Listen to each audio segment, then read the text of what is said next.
ini nggak tahu apa aja UKM, Betul. apa aja UKK, apa juga BEM. Karena kamu langsung berinteraksi sama dosen. Kalau dosen ya mungkin ya memang sebelumnya lebih menggunakan komunikasi ke akademik. Iya. Ready for the countdown. 10, 9, 8, 7, 6, 5, 4, 3, 2, 1. Oke, sekarang bisa Ketua jelaskan Hima PK Waradipa ini bentuk kegiatan seperti apa? Tadi kan berbicara tentang alam. Apakah alam itu kita jelajahi, atau alam itu kita tanami, atau menjaga alam, atau fokus Hima PK Waradipa ini seperti apa, lebih apanya itu? Kalau misalnya tadi kan ngomong bahasa universalnya itu Mapala. Mapala. Itu sudah, kalau misalnya saya nih memanggil ketua nih, ini anak Mapala nih, berarti gitu. Ya, itu kan sebutan buat masyarakat terhadap Masyarakat kami. yang umumnya, pada umumnya. Dan setiap yang ibaratnya organisasi yang tentang kealaman itu punya ciri khasnya sendiri. Tapi kami tetap mahasiswa pecinta alam. Makanya itu himpunan mahasiswa pecinta dan konservasi alam, itulah Hima PK Waradipa. Iya. Waradipa itulah yang mengartikan gitu prinsip kami selama menjadi organisasi pecinta alam. Kami itu adalah, Waradipa itu kan berasal dari bahasa Sanskerta. Artinya lentera. Oh, lentera. Jadi Ada kepanjangannya Waradipa, W-nya ada kepanjangan, W-nya. Waradipa itu bahasa Sanskerta Sanskerta tadi ya. yang artinya pelita. Pelita. Itu penerang. Makanya ketika semuanya redup, Iya. maupun itu UKM maupun itu BEM, Waradipa tuh disitulah ada perannya menjadi seorang penerang. Makanya kami itu sebenarnya bukan organisasi yang buta akan politik. Iya. Tapi kami anti politik. Itu gimana tuh Ketua? Buta politik, anti politik itu? Iya. Kami tuh sebenarnya kalau kita artikan bahasa politik ini kan luas. Politik ini adalah cara. Iya. Tapi yang lebih tepatnya itu kami anti politik kiri tadi. Karena memang di Waradipa itu ya kami menggunakan prinsip kekeluargaan. Kita tahu sendiri lah politik ini seperti apa. Betul, sangat kejam. Ya, itu kan seperti pisau. Betul. Bisa kita gunakan untuk kebaikan, bisa gunakan untuk tidak. Makanya dari awal kader itu masuk di Waradipa itu udah ditekankan. Jadi Waradipa itu juga termasuk organisasi penciptaan kader. Kader ini kan kami sadar, kami dilahirkan oleh fakultas itu. Jadi kami itu dari berbagai fakultas itu kami berharapnya ada kader yang diutus untuk dididik di Waradipa. Karena UKM yang memang mempunyai idealis ya kan, di Universitas Kuning ini menurut saya pribadi itu adalah Waradipa. Karena referensi kami itu bukan hanya buku, bukan hanya internet, tapi alam. Bagikan seorang yang belajar tarian, bagikan seorang yang belajar pencak silat, itu kan semuanya direferensikan terhadap alam. Makanya kami akan didik kader ini ya supaya menjadi ya kader-kader yang peduli bangsa dan agama. Dan tetap tanggap terhadap alam. Makanya kalau misalnya ada isu ataupun perpecah belahan itu di dalam politik kampus ya, Waradipa di situ akan mengambil peran. Peran kami adalah mendamaikan. Makanya kayak semalam itu yang terjadi ya kan, kita banyak dinamika yang lalu ya kan di universitas ini ya kan. Ketika orang tuh saling menanam ya kegondoan, menanam strategi perang dan sebagainya, kami nanam pohon. Makanya kemarin tuh kami buat aksi penghijauan, betul. Itu gerakan yang sangat luar biasa di awal-awal kemarin itu, Ketua. Itulah kalau memang bicara tentang UKM itu, Waradipa ini ya adalah sosok yang memang membuat saya pribadi sadar bahwa makna cinta itu luas. Dan di sini juga saya tahu itu apa itu hakikat cinta itu sebenarnya, apa itu realitas cinta di Waradipa itulah. Karena ya untuk mencintai ini sulit, karena yang kita korbankan itulah diri kita sendiri. Jadi seperti itulah kami terhadap alam. Karena kami sadar alam ini adalah sumber dari kehidupan. Kalau tidak ada alam ya, mungkin kita sekarang ini bernapas pun susah. Iya. Bagi ketua, Hima PK Waradipa itu segala-galanya nggak sih bagi ketua? Seumur hidup, dalam artian itu hidupku untuk Waradipa gitu ketua. Kita kan harus sadar juga. Terkadang gak ada yang abadi ya di dunia ini. Ya terutama tentang kebahagiaan, ya, kesedihan. Ya. Semua tuh akan berlalu gitu. Jadi mungkin ya sekarang tuh ya aku sadar, ya, aku dititipkan gitu. Dititipkan oleh alam itu. Ya untuk membuat Waradipa ini memang sebagaimana yang seharusnya. Apalagi kan memang berat tanggung jawabnya menjadi seorang pencipta alam ini. Jadi biar bersifat titipan gitu. Kalau dibaratkan segalanya ya, segalanya itu adalah alam. Segalanya adalah alam. Kalau apa ketua mengenai COVID, nah ini kan sekarang kita sudah masuk tahun yang kedua pandemi COVID-19 ini. Kira-kira terhambat nggak sih pengkaderan ketua ini di Hima PK Waradipa selama pandemi COVID-19 ini? Karena kita tahu itu jangkauan kita ke mahasiswa baru kemarin itu susah. Nah, bagaimana? Apakah pengkaderan untuk di Hima PK Waradipa itu sendiri berjalan sebagaimana mestinya atau memang betul-betul terkendala gitu? Ya, mungkin ya seperti itulah kan. Kita mungkin punya sebuah keinginan, tapi keadaan tadi itu mempunyai jawaban yang fakta. Ya, jadi kebanyakan ya untuk sekarang ini kita dikendalikan oleh keadaan. Dan di situ pun kita nggak bisa memaksakan kehendak. Kalau bagi kami pribadi ya mungkin karena ada COVID-nya lebih menantang sih. Dan kami pun lebih diasah mulai pun dari cara kami mengopen rekrutmen, pokoknya menyimbangi dengan keadaan gitu. Nyata pun kemarin tuh ya masih di situasi COVID gitu. Kami masih bisa membuat open rekrutmen, tapi memang ada konsep sedikit yang harus disesuaikan dengan COVID. Ya, seperti kan kita ini nggak ada pengenalan akademik gitu. Betul. Berarti mahasiswa baru ini memang langsung berinteraksi dengan dosen. Iya betul. Jadi dia tuh nggak berinteraksi dengan abang-abang seniornya di fakultas. Tahu dia. Makanya kami di situ juga menyadari mungkin banyak nih dari maba baru ini nggak tahu apa aja UKM, apa aja UKK, apa juga BEM. Karena memang langsung berinteraksi sama dosen. Kalau dosen ya mungkin ya memang sebelumnya lebih menggunakan komunikasi ke akademik gitu. Iya. Padahal untuk berproses itu tidak hanya sekedar di bangku kampus saja ketua ya. Iya. Banyak tempat untuk berproses. Karena peran mahasiswa tuh ya kan kita sadar ada 3 itu kan. Yang pertama membaca, yang kedua diskusi, yang ketiga aksi gitu. Ya peran kita ini ya membaca gitu. Berarti membaca ya kita belajar sendiri. Yang kedua diskusi, apa yang kita baca tuh ya kita diskusikan. Setelah diskusi masuk kita aksikan ya sesuai dengan tridharma kita. Tridharma kita itu bukan hanya satu, bukan hanya pendidikan, penelitian, pengabdian masyarakat gitu. Jadi kalau dibilang ya mungkin ketika orang aktif dalam suatu organisasi dia akan lalai gitu dalam sebuah akademi gitu. Tapi yang harus kita sadari sama-sama ya kita ini bukanlah mahasiswa yang egois itu.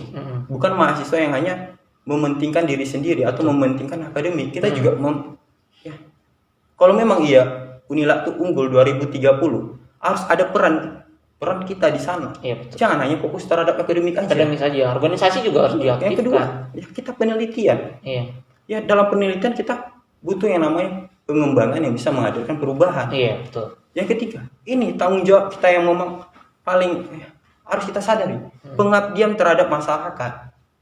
Ya kalau kita hanya fokus ke akademik saja enggak. Ya, jadi kaku dia.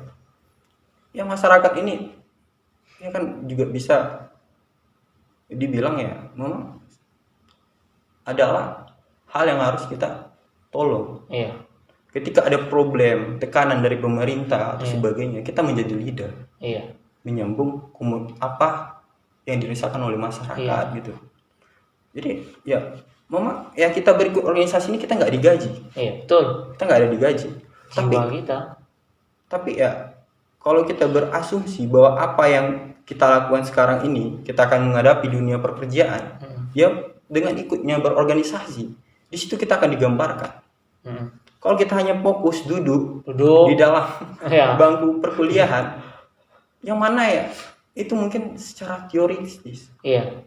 Apalagi daring itu cuman lihat kamera doang, nggak ada mau lihat apa perkembangan. Karena kalau di UKM kita bisa mengembangkan diri gitu ya. Kalau misalnya kami ini ya kan yang langsung ya berinteraksi dengan alam, kami langsung belajar di lapangan. Iya. Jadi apa yang kami jumpa itu memang fakta, bukan lagi menarang-narang. Iya, bukan teori-teori saja gitu. Karena teori itu bisa berubah sesuai dengan perkembangan zaman dan perkembangan keadaan gitu. Jadi ya itulah saya sebagai pribadi ya kan, bukannya kita ini lalai akan akademik ya sebagai seorang yang memikirkan gitu kan, hanya bukan memikirkan kemajuan akademik tapi juga kita memikirkan kemajuan universitas kita ini. Kan ini ceritanya kan melalui organisasi juga harus itu juga. Ya, 2030 Unila tidak main-main, jangan dianggap hanya sekedar melalui bangku kuliah saja. Ya organisasi juga salah satu sebagai penunjangnya. Walaupun unggul setidaknya adalah kita di histori. Iya, betul. Universitas Sancang Kuning ini. Ya, kan UKM nih sama UKK ini kan mempunyai juga banyak peran untuk membuat universitas ini juga berkembang. Karena ya tidak bisa dinilai dari bentuk infrastruktur bangunannya aja, tapi ya SDM-nya, ya misal alumni yang dia dilahirkan. Ya bagaimana ya kan? Tapi sebenarnya kalau berbicara tentang akademik gitu kan, ya mungkin banyak ya pada orang tua kita yang ada di kampus ya, terutama ya kan orang tua kita yang bertanggung jawab untuk mendidik kita di kelas itu. Ya seharusnya dia tuh juga harus tanggap gitu terhadap organisasi yang ada di kampus. Kalau memang di teknik tuh memang diakui, yang dikorbankan di sana itu bukan hanya pemikiran, bukan hanya waktu, tapi secara material pun kuat gitu. Tapi nggak mungkin dengan itu bisa menghalangkan kita berorganisasi. Ya karena kita juga ya punya waktu ya kan untuk melatih perkembangan diri ya sesuai dengan keadaan yang ada sekarang. Jadi kan banyak nih ya, mohon maaf sebelumnya bukan membuat suatu aplikasi atau sebagainya. Ini cuma untuk bahan diskusi kita aja gitu kan. Ya seharusnya ya untuk ibu ya atau bapak pun yang ada di kampus gitu, kita ya seharusnya berilah kami ini waktu untuk memperkembangkan potensi kami gitu. Dan untuk masalah akademik itu memang tetap tanggung jawab kita gitu. Tapi jangan adalah sampai bahasa statement itu kan dari dosen itu mengintervensi mahasiswa tidak ikut berorganisasi. Itu sangat parah gitu. Itu jangan sampai lah ya, kita harapkan bersama. Itu yang kita kasihannya sama mahasiswanya ketua, karena pada hari ini kalau misalnya organisasi ini kita batasi untuk kawan-kawan berproses, ya so pasti kawan-kawan ini tidak akan bisa mengembangkan dirinya, karena UKM-UKK itu adalah jawaban untuk mengembangkan diri kita. Apa yang imajinasi pada hari ini kita punya, bisa itu tepat wadah untuk kita mengembangkan, betul ketua. Jadi itu ketua pernah merasakan juga, itu ada intervensi seperti itu, sehingga sangat sulit ketua, apalagi ini teknik ketua. Teknik itu gak dikatakan gampang itu. Gimana ketua bisa membalansikan waktu antara akademik dengan organisasi? Ini termasuk dalam personal lagi ya. Ya bercerita lah sedikit ya. Jadi pernah dulu ada story gitu. Saya itu di dalam bentuk kebimbangan gitu. Karena mungkin orang tua kita punya keinginan. Betul. Dan kita juga punya keinginan gitu. Dan memang harapannya sih ketika keinginan kita tercapai dan keinginan orang tua kita nggak terlewati gitu.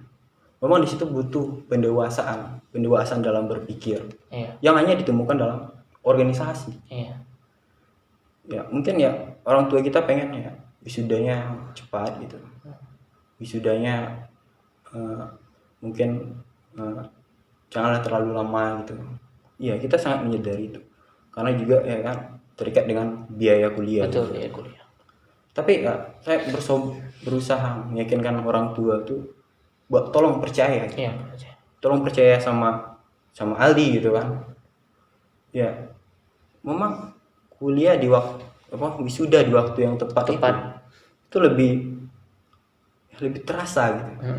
Daripada kita terfokus dalam akademik gitu kan. IPK tinggi atau sebagainya. Dikarenakan hanya ya mohon maaf sebelumnya nyontek pas ujian, ngerjakan tugas lewat internet ataupun mencari muka-muka sama dosen. Sayang gitu. Sayang gitu. Karena apa yang kita bawa ini bukan hanya nilai, tapi potensi diri. Di luar dari itu seperti bagaimana caranya menyelesaikan masalah. Betul. Itu lebih penting. Iya, baik. Memang seharusnya kebanyakan kita nih terpenjara dalam pemikiran kita sendiri. Iya.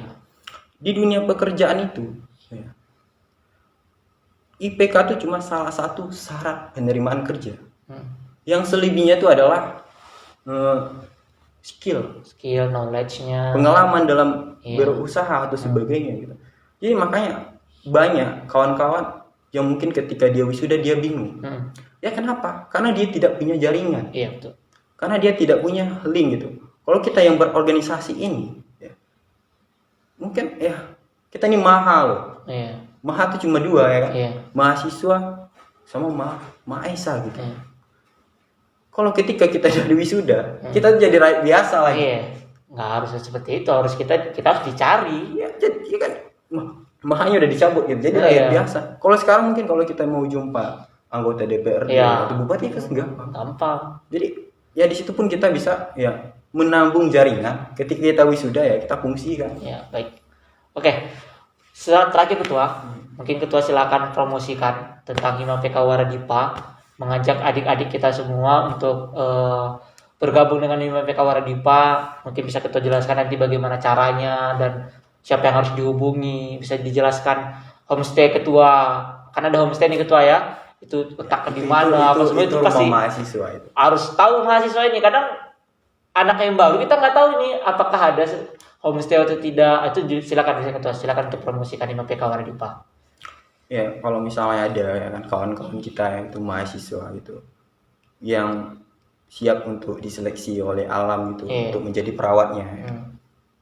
Kami itu melakukan oper rekomen itu 1 kali dalam 1 tahun gitu.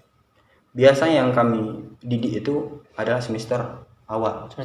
Nanti kalau misalnya dia ada semester 6 atau 7 itu susah lagi karena dia akan terfokus sama akademik betul. Jadi memang kami prioritas itu semester 2 atau enggak semester 3. Itu biasanya ya untuk oper rekomen itu secara universal dari fakultas manapun boleh. Ya, nanti kami kan ini bentar lagi kita juga mau ada penerimaan mahasiswa baru ya. Iya. Ya, jadi kalau misalnya nanti ada kawan-kawan yang masih sekarang semester 2 atau masih ada waktu. Ada waktu gitu. Pokoknya janganlah semester 6. Iya, yang semester 6 atau tapi tidak menutup kemungkinan juga semester 6. Semester 6 gitu kan. Jadi nanti kami ya akan bukakan kalau mungkin ya sesuai keadaan juga kayak kemarin kan karena kita Covid gitu. Iya. Tapi kita mainkan di media. Iya. Itu di IG Unilak. Iya. Apapun info Unilak gitu kan ataupun di IG Waradipa ataupun IG Waradipa namanya apa Ketua? Biar teman-teman bisa ngecek. Hima PK Waradipa. Hima PK Waradipa itu dicek. Itu ditulis itu nemu ya. Iya. Nah, jadi kami itu akan buka oper rekomen itu secara universal dari berbagai fakultas gitu kan. Dan tadi tentang metodenya mekanisme ya, saya lupa tadi. Mekanisme ya.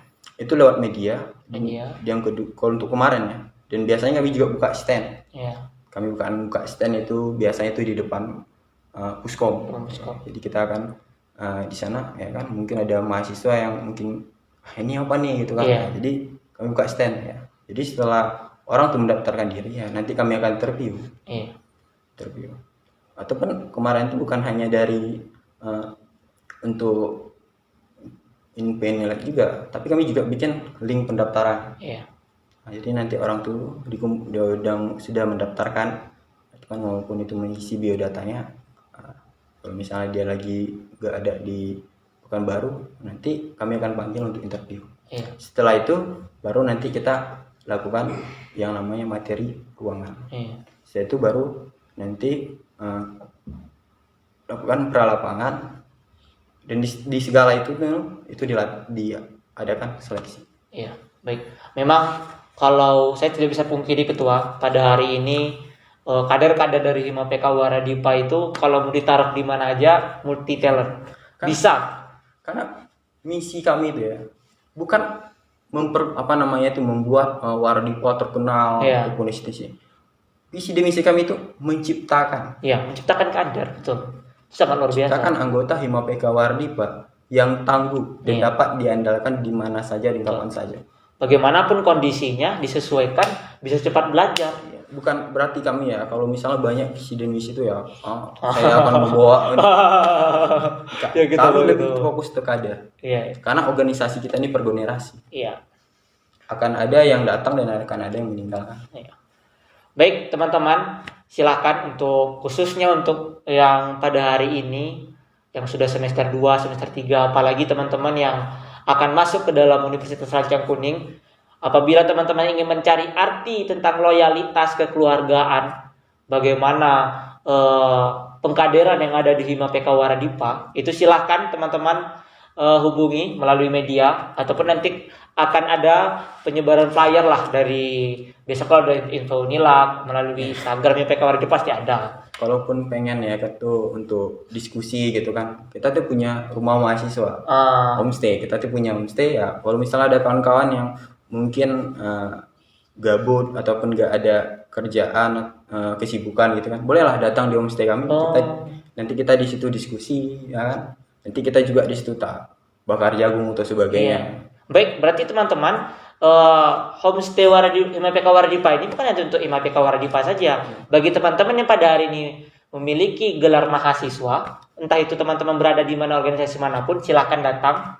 Kalau mau cerita-cerita yang kepo-kepo tentang Hima PK Waradipa, silakan datang ke homestay-nya. Homestay-nya itu gampang kali kalau kita masuk ke Unilab, sebelah kanan itu paling terpampang, itu paling luar biasa lah, luas, banyak halamannya, banyak aneka ada tanaman-tanaman, ada apa itu Ketua yang kayak bisa kita tempat tidur itu?